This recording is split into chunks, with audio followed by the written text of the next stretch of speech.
Today we talk about how can you add shop cards on your Glassdoor app. We could to figure out this solution or know how you can do that on your app. So all you have to do, you just click here on profile down here. Then it's going to take you to this list. Then all you have to do, just click here on account settings here. Then it's going to take you to this list here. Then you just click here on push and email notifications. So then you go down, click here on edit email settings here or edit shop alerts. So can you click so then you go above shop preferences, click on it here. So then when you click on shop preferences, it's going to take you to this list.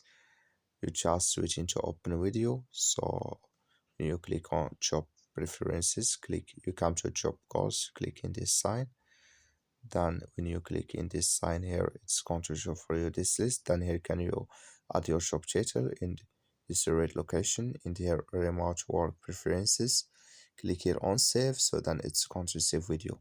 As all, thank you for watching. Don't forget to support us by liking, subscribe.